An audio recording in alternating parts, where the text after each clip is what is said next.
Astaga!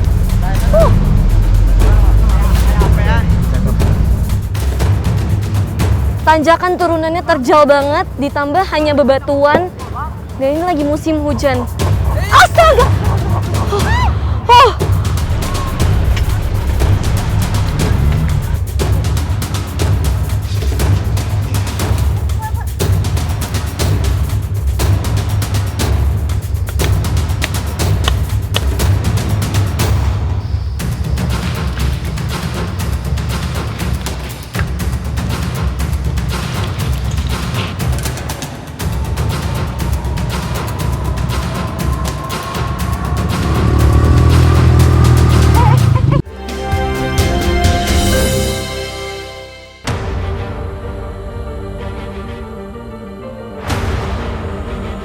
Perjalanan Indonesiaku kali ini akan membawa Anda menyambangi salah satu desa yang berada di 1.200 meter di atas permukaan laut Kabupaten Garut, Desa Panawa.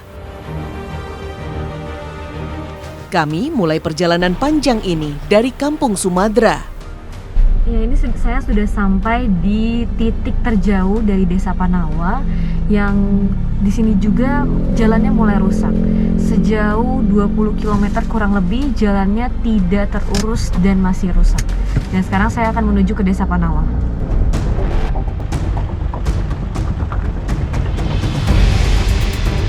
Kami harus membelah kawasan hutan perhutani yang dikelilingi perkebunan teh milik PT PN 8 Papandayan. Jalanan penuh lubang yang digenangi air sisa hujan. Lubang jalanan berukuran besar dan dalam, membuat mobil kami terpaksa menyerah di kilometer 6. Beruntung ada truk yang sedang melintas searah dengan tujuan kami, sehingga kami pun memutuskan untuk menumpang. Nyangkut ya, Kang? Oke, pemirsa, ternyata mobil ini nyangkut dan tidak bisa melanjutkan lagi. Saya tidak bisa naik mobil ini untuk melanjutkan perjalanan. Dan kebetulan di belakang saya udah ada truk bansos yang mungkin saya bisa ikut numpang sampai ke Desa Panawa.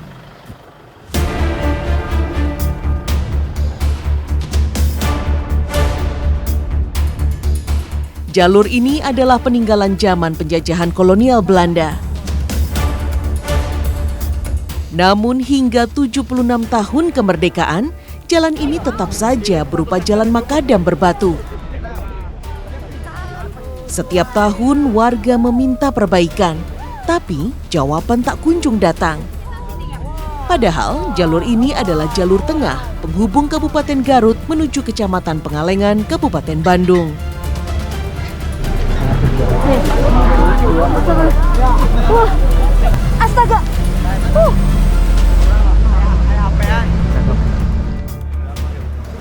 Selama perjalanan, kesulitannya ini, terutama jalannya miring, jadi harus pegangan ekstra. Dan banyak ranting yang turunnya lumayan turun dan menghalangi kita yang sedang ada di atas truk sebenarnya.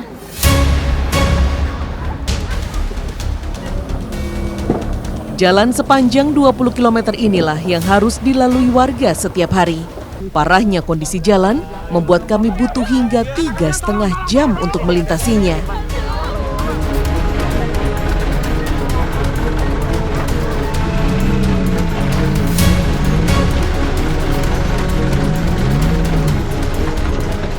Oke, sekarang saya sudah berada di atas truk bansos dan ini di depan sana perjalanannya kira-kira masih 1 jam lagi dengan medan yang sangat berbahaya dan semakin rusak. Jadi ini mesti pegangan kuat supaya menghindari hal-hal yang tidak diinginkan. Tanjakan turunannya terjal banget, ditambah hanya bebatuan dan ini lagi musim hujan. Astaga!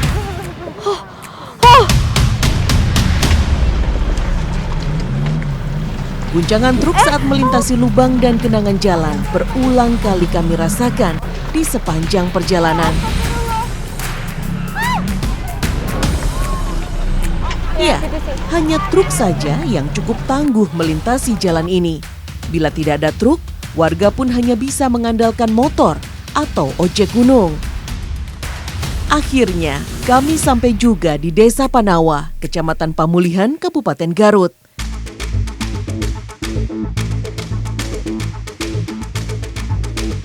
Tanah yang subur dan pemandangan yang indah ternyata tidak mampu menjanjikan kesejahteraan bagi warganya yang sebagian besar masih hidup di bawah garis kemiskinan.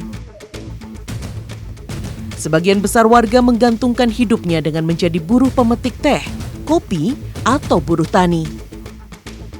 Sulitnya akses keluar masuk desa karena buruknya jalan semakin menghambat jalannya roda perekonomian masyarakat. Dampaknya, layanan kesehatan dan pendidikan pun menjadi hal yang terlampau mewah bagi warga.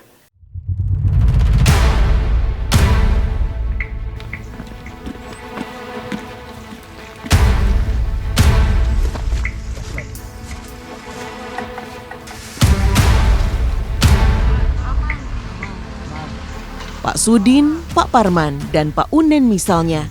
Mereka mengais rejeki dengan menjadi buruh congkel batu demi menafkahi keluarga. Setiap hari mereka harus melalui jalur menanjak melintasi lereng bukit yang licin dengan kemiringan 70 derajat yang sangat berbahaya. Saya sempat ketakutan melintasi wilayah ini, tapi Pak Sudin siap sedia membantu saya.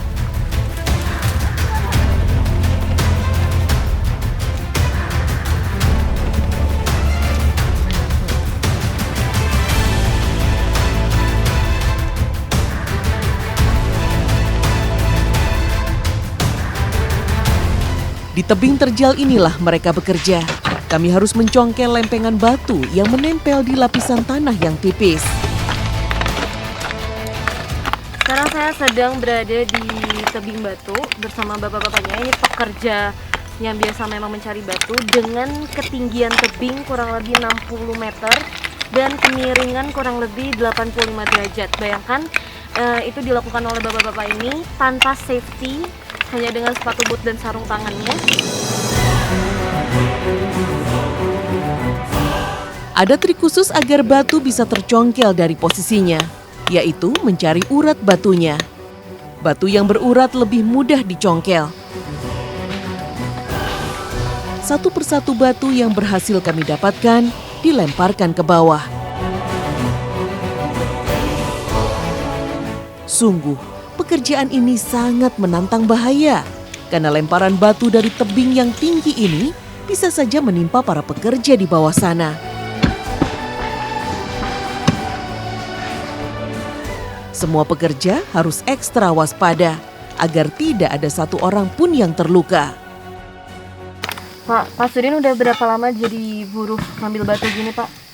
Udah lama, ada 3 tahun pas ada. 3 tahun? Iya. Ini dilakuin setiap hari atau enggak? Enggak, tergantung pesanan. Tergantung pesanan. Biasanya siapa yang pesan? Itu proyek, kadang-kadang proyek. Itu buat kampung. Buat kampung.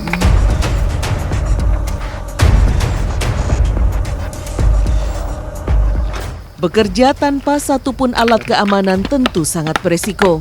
Namun kondisi keuangan yang serba terbatas membuat para pekerja terpaksa mengesampingkannya. Padahal, berbagai ancaman resiko selalu mengintai.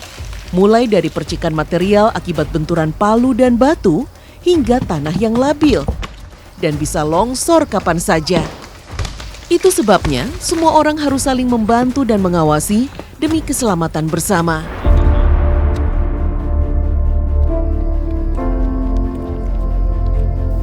Proses selanjutnya adalah memilah batuan yang terkumpul sesuai ukurannya. Konsumen di kota paling banyak mencari batu jenis split untuk bahan bangunan dan dekorasi eksterior rumah. Pak, kalau orderan batu gini setiap hari ada? Enggak ada. Kadang-kadang lah. 1 bulan 1 kali, kadang-kadang. Nah, kalau misalnya 1 bulan 1 kali, terus ada pekerjaan sampingan nggak buat nutupin hari-hari biasanya? Iya, kebutuhan. Ya itu masalah itu mah cari, kadang-kadang metik, Iya, sampingannya. kadang-kadang ke kebun kopi. Yang penting bisa tutup.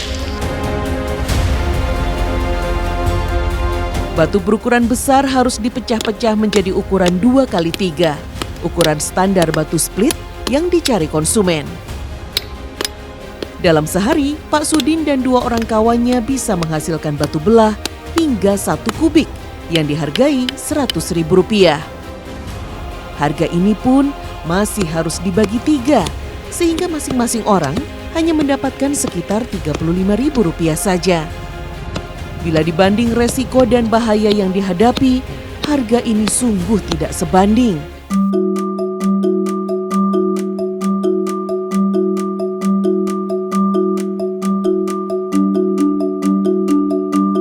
Terletak di ketinggian kawasan pegunungan membuat kopi tumbuh subur di sini, terutama jenis Arabica. Ada sekitar 2.000 hektar lahan milik perhutani yang kini digarap kelompok tani Desa Panawa.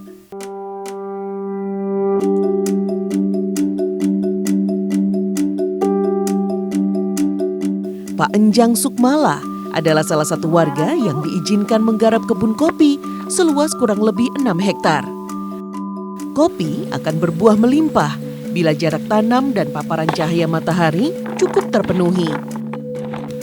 Panen raya buah kopi biasanya berlangsung pada bulan Februari hingga Juli dengan hasil mencapai 6 ton biji kopi per hektar. Sayangnya, hasil panen raya ini tidak membuat para buruh ikut mencicipi sejahtera. Para buruh rata-rata memetik hingga 1/4 kuintal per hari. Penghasilan mereka berkisar antara Rp40 hingga Rp50.000 per hari di masa panen. Tapi di luar masa panen, warga akan kembali terlunta, mencari penghasilan dari mana saja. Sulitnya ekonomi ini menjadi salah satu pemicu putus sekolah dan pernikahan dini remaja di sana. Nah, ini jenis kopinya kopi apa? Ini Arabica. Oh, Arabica. Kakak sendiri udah lama jadi buruh kopi. Ya udah. Sejak kapan gitu? Udah 4 tahun. Sekarang umurnya berapa teh? 29 tahun. 29? Iya. 29 tahun? Iya. Sudah menikah? Udah. Sudah punya anak? Udah 3. Oh. Emang dulu waktu nikah umur berapa gitu teh? 15 tahun. 15 tahun Iya. berarti lulus SMP. Juga gak tamat. Oh, SMP juga nggak tamat? Iya. Kenapa gitu teh nggak ngelanjutin? Jauh nih. Sekolahnya jauh, Jauh. gitu. Terus akhirnya mutusin buat Ada yang lama. ada yang ngelamar. Akhirnya milih Iya. nikah gitu. Iya.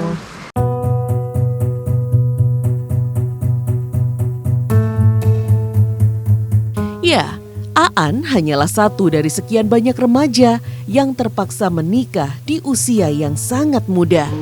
Terpaksa berumah tangga dengan anggapan bisa mengurangi beban keluarga.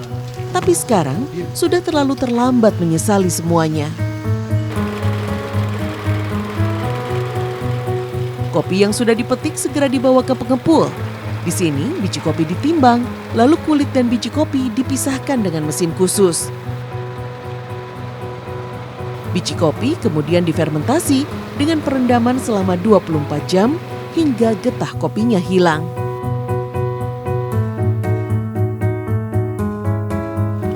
Baru kemudian biji kopi dijemur selama 5 hingga 7 hari sampai benar-benar kering. Peminat kopi ini bahkan datang dari Medan, Aceh hingga Turki. Nah, biji kopi ini kan dikirim nih keluar Iya, kan? iya. Terus bagaimana dengan kondisi jalan yang seperti ini? Infrastrukturnya? Infrastruktur agak rusak, Ibu. Ini kan kalau jalan jelek seperti itu bisa mempengaruhi ke harga juga. Ke harga juga? Ke harga juga. Jadi lebih tinggi? Lebih tinggi. Dikarenakan kan ongkos angkutnya agak mahal. Oh, karena jalannya sangat Karena jalan rusak. segitu. Sangat rusak. Harapan Bapak untuk infrastrukturnya apa? Ya harapan kita mah mudah-mudahan ke depannya sih jalannya agak lebih bagus. Karena? Jadi pemerintah lebih memperhatikan lah sama orang-orang sini, sama desa sini. Mudah-mudahan jalannya diperbaiki lebih bagus lagi. Ya, karena kopi ini mempengaruhi Mempengaruhi juga kesejahteraan orang-orang sini. Agar menghasilkan kualitas yang bagus dan aromanya lebih kuat, biji kopi ditumbuk secara tradisional tanpa menggunakan mesin.